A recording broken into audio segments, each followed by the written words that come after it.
I have told this story exactly 3 times in my life, once to my late wife on our wedding night, when she asked me what I believed in, once to my son when he came home from the war doubting every good thing, and now to you, because I am old enough that if I don't tell it to somebody, it dies with me. The name of the woman it happened to was Nora Callum.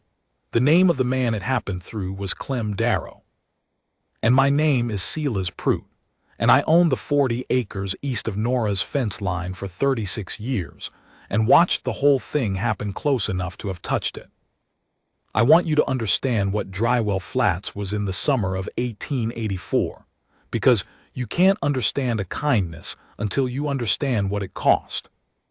The drought that year started in May, and it didn't quit. By July, the creek beds through Redrock County were bone and cracked clay, and what cattle were left in the valley had been walked south to whatever grass the Copperhead Basin still held. I lost 11 head myself. Nora Callum lost 24. She had started that year with 29. Her husband, Reed Callum, had died the previous November, a fall from the barn roof in a sleet storm, quick and senseless the way deaths on the frontier often are. He left Nora with a parcel of land that was decent in good years, a mortgage she could service if the cattle held, 2 children, a boy of 9 named Tobias and a girl of 7 named Iris, and about 4 months of anything resembling hope. By the time the drought hit in earnest, Nora had exhausted the goodwill of every creditor in Copperhead, turned down 2 marriage proposals from men she rightly didn't trust, and was still out at the fence line every morning at first light, checking what hadn't died overnight and deciding what to do next. I want to say I helped her more than I did. The truth is I was barely keeping my own operation breathing. I brought over what I could, a sack of flour in June, a half-cord of wood in August, and she took it without embarrassment and without excessive gratitude, which I respected. Nora Callum was not a woman who confused dignity with pride. She understood the difference between accepting what was offered in good faith and asking for what she couldn't repay. She would accept the former. She would not do the latter. The bank's man, a thin fellow named Alder Hast, rode out to her property on the 15th of every month. I could see the dust of his horse from my porch. He would stay 20 minutes and ride back. I don't know exactly what passed between them in those 20 minutes, but I know what Nora looked like after he left, and I know she never looked broken. She looked like a woman who had decided something and was holding to it. What she had decided, as I learned later, was that she would not sign the arrangement Hast was dangling in front of her. The bank held the mortgage on her land, and what Hast was offering was a restructuring that would effectively make Nora a tenant.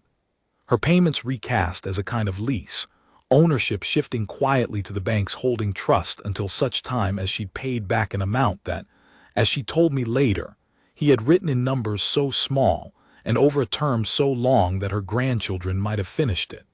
She had looked at the paper for a long time, she said. Then she had folded it up and handed it back to him. "What I can pay, I'll pay," she told him. "What I can't pay yet, I'll pay when I can. But I am not signing my children's land over to you and calling it a loan." Hast had smiled the way men smile when they already know how a thing ends. He rode away. He rode away 11 more times after that. Every time she handed the paper back. I am telling you all this because I want you to know what kind of woman was sitting at that table in late August of 1884 when a stranger came to her gate. I did not see him arrive. I heard about it from Tobias, Nora's boy, who had a 9-year-old's memory for detail and no sense of what to leave out. Tobias told me the man rode up just before supper time on a Tuesday, gaunt horse, gaunt rider, both of them the color of the road. The man had stopped at the gate and called out politely rather than riding in. Tobias said he had a voice like gravel in a dry pan, and manners like somebody had worked at him once with a good deal of patience. "Ma," Tobias had reported from the window, "there's a man at the fence." Nora had looked. The man's horse had its head down and was chewing the gate-post absently. The man himself sat easy in the saddle, hat pushed back slightly, looking at the house without urgency. He was perhaps 40, Nora said later, weathered past telling from the sun. A cavalry-issue blanket roll tied behind the saddle. No rifle in the scabbard, not unusual for a traveler who didn't want to look threatening. She went to the door. "Evening," the man said. "I don't mean to impose. I'm looking for Copperhead. Somebody back on the road told me it was 12 miles south, but I've ridden 14 and I don't see it. I wonder if I've gone past a turning." "You've gone past a turning," Nora said. "It's 3 miles back north, then west at the Cedar Break." "Thank you," he said, and made no move to go. Nora studied him. The horse was the thing that decided her, she told me. The horse was tired the way horses get tired when they've been pushed past what they should be pushed, and Nora had a soft place for animals that had been asked too much. She said she heard the horses breathing shallow and rough, and that was the thing. "Your horse needs water and a rest before you ride another 3 miles, she said. "I know it," the man said. "I was hoping to find somebody who wouldn't mind." "Bring him around to the trough. You can wash up at the pump." He did not get off the horse until she had opened the gate. He watered the animal slowly, checked the front left shoe. There was something wrong with it, a loose nail, and walked around the horse once the way men do when they've had military training and old habits stay. Then he washed his hands and face at the pump and came to the door she had left ajar. "I'm Clem Darrow," he said. "Nora Callum," she said. "Come in." What Nora had for supper that night was a pot of pinto beans cooked with the last of the salt pork and half a loaf of bread she had baked that morning. That was the full inventory. She had been stretching the beans for 2 days, and this was the bottom of the pot. The children had already eaten. She had fed Tobias and Iris first, as she always did, and what remained was what she had planned to eat herself, and what she now set in front of Clem Darrow without comment. He looked at the plate and then looked at her. "There's enough," she said, which was not quite true, "and I've already eaten," which was not true at all. He did not argue with her. He ate. He ate the way hungry men eat when they're trying not to show how hungry they are, controlled and steady, not fast. He broke the bread into pieces and ate them in order. He cleaned the plate. He said it was the best beans he'd had in 3 months, which Nora thought was likely true and did not think was a compliment to her cooking so much as a testament to the state of his 3 months. Tobias, who was supposed to be in bed, appeared in the doorway in his long underwear and stared at the stranger with the frank appraisal only a 9-year-old can produce. "What do you do?" Tobias asked. "Tobias," Nora said. "It's all right," Clem said. "I work for a land trust. I ride out and look at property for them. Figure out what it's worth, what the water situation is, what the improvements are." "Our land's good land," Tobias said. "I can see that," Clem said, and he said it without looking at Nora, which she noticed. He offered to fix the fence post at the gate before he left in the morning. Nora said she would appreciate it. He slept in the barn on his own blanket roll and was up before the sun, and had the post fixed and the gate rehung by the time she came out with coffee. He drank the coffee standing up, tightened the girth on his horse, and rode out north toward the Cedar Break without a speech about it or an excess of ceremony. He said only this at the gate: "You've got a good piece of ground here, Mrs. Callum. I hope it works out for you." "Thank you for fixing the gate," she said. He rode away. Nora Callum watched the dust settle behind him, and then went back to the house and calculated how many more days she could stretch the last of the flour. 3 months is a long time when you're waiting for a bank's patience to run out. October came and the drought broke, and the rain came in sheets for a week straight, which would have been useful in May, but did nothing for cattle already sold or dead. The creek beds filled. Nora's winter pasture flooded and then drained and left good mud that would be decent grass by spring. But spring was a long way off, and Alder Hast rode out on the 15th of October with the same paper and a slightly harder expression. I heard about that visit from Nora directly, the same afternoon. She came over the fence line to borrow a draw knife. She was repairing a sled runner, practical as always, and stayed for coffee and told me about it in the flat, factual way she told things when she was more worried than she was showing. "He says the trust is losing patience," she said. "He says the arrangement is the best I'm going to get from them." "What did you say?" "I said I needed until spring. He said he'd take it back to them. And he smiled the same way he always smiles." She turned her coffee cup in her hands. "Silas, if I get to spring and the grass comes in and I can restock even half the herd, I can service the original mortgage. I know I can. I just need the bank to let the original mortgage stand." "And they won't." "They won't, because if they let the original mortgage stand, they don't get the land." I had no answer for that. In Redrock County in 1884, a woman alone with 2 children and a half-dead ranch did not have many good options against a bank that wanted her land. That was simply true, and we both knew it, and sitting in my kitchen saying otherwise would have been an insult to her. She borrowed the drawknife and went home. November passed. December came. I brought over the wood I'd promised, and Tobias helped me stack it and told me his mother had written 3 letters to the land office in Prescott about the bank's holding trust, but hadn't heard back. I nodded and said sometimes those things took time. Tobias looked at me with his father's eyes and said he knew, but how much time? I didn't have a good answer for that either. It was the 2nd week of January when the rider came. I saw him from my porch, good horse this time, well kept, a dun with a white blaze. The rider was lean and sat easy. He rode past my fence line toward Nora's gate, and something about the set of him was familiar in the vague way things are familiar when you only half remember them. He stopped at Nora's gate and called out, as if he'd been taught to do that. I walked to the fence. I could not hear what passed between them from that distance, but I could see Nora come to the door and stand in the frame of it the way she stood when she wasn't sure about something.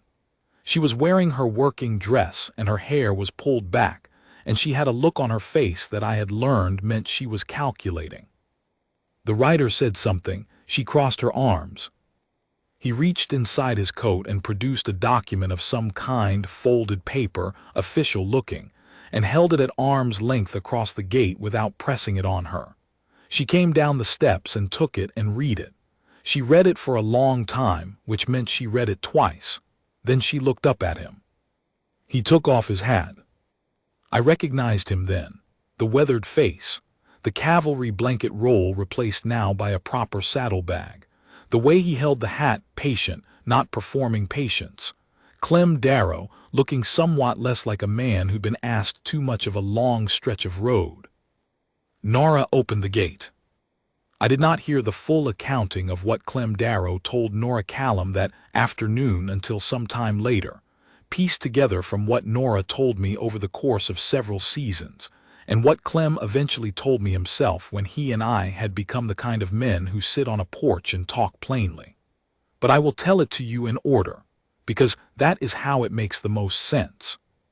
Clem Darrow had ridden into Redrock County in August as an assessor for the Tanner Holt Land Trust, a legitimate Eastern land company that had been buying up distressed ranch properties across the territory for 2 years. His job was to ride the county, look at the properties, and report back on which ones were worth acquiring, and what each was likely worth in 5 years if the water situation improved and the cattle market recovered. He was paid a salary and given reasonable discretion. He had no particular feelings about the work. He had done it in 3 other counties. He had ridden out to Nora's property on the Tuesday because it was on his list. The bank's holding trust, as it turned out, had an arrangement with Tanner Holt, and Alder Hast's paper was designed to shift Nora's land into a form the land trust could absorb cleanly. Clem had known this before he rode up to her gate. What he had not expected was to have her open it. He had spent 3 months in Redrock County before he reached Nora's place, and in 3 months not a single rancher, man or woman, solvent or struggling, had invited him to eat. They had been polite sometimes, wary often, occasionally hostile. They had given him directions when asked, watered his horse when he pressed, and made it clear that an assessor from an Eastern land trust was somewhere between a tax collector and a crow on a fence post in terms of welcome. He ate from his own supplies. He slept rough. He was used to it. Then Nora Callum had looked at his horse's breathing and opened her gate. He had known, sitting at her table, that the plate she set in front of him was the bottom of what she had. He had known it not because she said so, but because he was a man who had spent years in cavalry supply and could read a larder the way a doctor reads a patient. The beans were the end of the pot. The bread was half a loaf and there was no second loaf visible anywhere. She had fed her children first. The tin of flour on the shelf was less than a third full. He knew all of this and he ate what she gave him and said nothing, because she had offered it in good faith, and to refuse it would have been worse than accepting. And then Tobias had come to the doorway in his long underwear, and said their land was good land, with the conviction of a boy who had inherited his mother's way of holding to things. Clem Darrow rode to Copperhead the next morning and sent a wire to Tanner Holt's office in Phoenix. He told them that the Callum property was not suitable for their purposes. He described it, in language that assessors use, as having irregular water access and insufficient improvement relative to the debt burden. None of which was exactly true, some of which was defensible from a narrow reading, and all of which had the effect of removing it from the trust's acquisition list. He then wrote a longer letter, which took him several evenings in his room at the Copperhead Hotel, to the Territorial Land Office in Prescott, outlining what he had observed about the bank's arrangement with Tanner Holt in Redrock County, and the mechanism by which distressed properties were being funneled from individual owners into the trust's holdings. He was specific about dates and figures, because he had kept meticulous records, which is what a good assessor does, and meticulous records turned out to be useful for more than one kind of purpose. He did not hear back immediately. The wheels of territorial land offices turn the way they turn. He moved on to his next county. He thought about the Callum ranch more than was professionally required of him.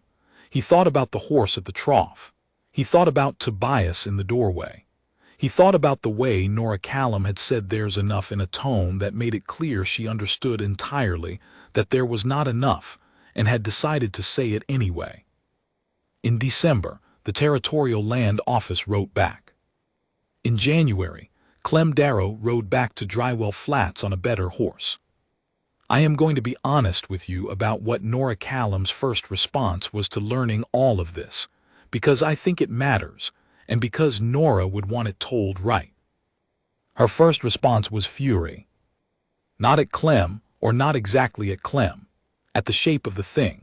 She had spent 6 months holding her ground against a system that was designed to take it from her, and she had done it with no information and no help and no sense of what was working behind the curtain.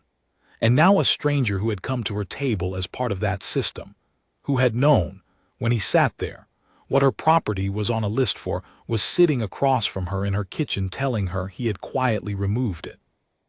And she was supposed to feel what? Grateful, relieved. You knew, she said. When you sat at my table, you knew. I knew your property was on the assessment list, Clem said. I didn't know yet what I was going to do about it. But you did something about it. Yes. Why? He was quiet for a moment. This was the question he had been riding toward for 5 months, and he seemed to be deciding whether to answer it plainly or carefully. He chose plainly. Because you fed me when you had nothing, he said, and you didn't make a performance of it. You just did it because your mother taught you to, or because you believed it was right, or because the horse was tired, I don't know which. But I've been turned away from better doors than yours for the last 3 months, and you opened yours. So, Nora said. So I did what I could do. The document I gave you is from the Territorial Land Office. It restricts the bank's transfer arrangement on the basis of the information I provided. Your original mortgage stands. Hast can't restructure it into the trust without your signature. And if I won't sign, then the mortgage stands, and you pay it as agreed, and the land stays yours." Nora looked at the document for a long time. "You could have lost your position," she said. "I could have," Clem said. "I had already decided I didn't want it anymore." She looked at him. He looked back. He was not trying to charm her. He was not performing humility. He was sitting in her kitchen the way he had sat in August, a patient, straight-backed, not asking for anything. "What do you want, Mr. Darrow?" she said. "I was hoping for coffee," he said.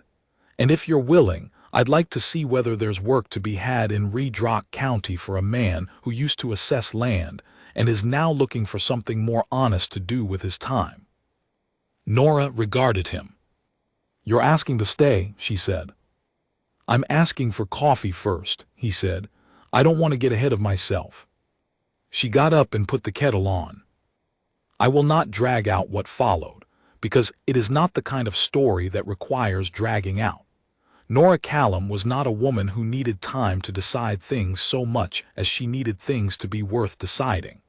Clem Darrow turned out to be a man who understood the difference between making himself useful and making himself a burden, and that is a finer distinction than most men manage.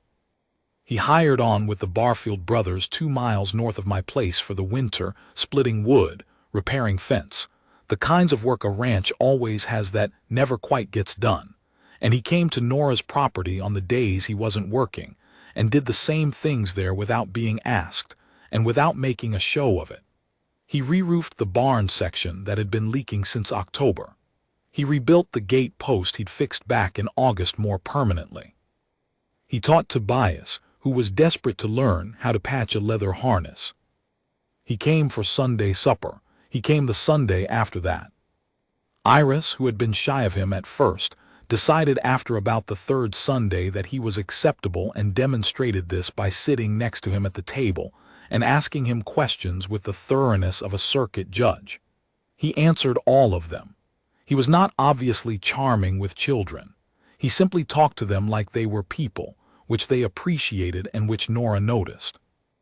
Alder Hast rode out on the 15th of February and found the document from the Territorial Land Office waiting for him. I heard from the postmaster in Copperhead that Hast had made inquiries about who had provided the information that generated the territorial restriction. Nobody told him and nobody needed to. The inquiry went away.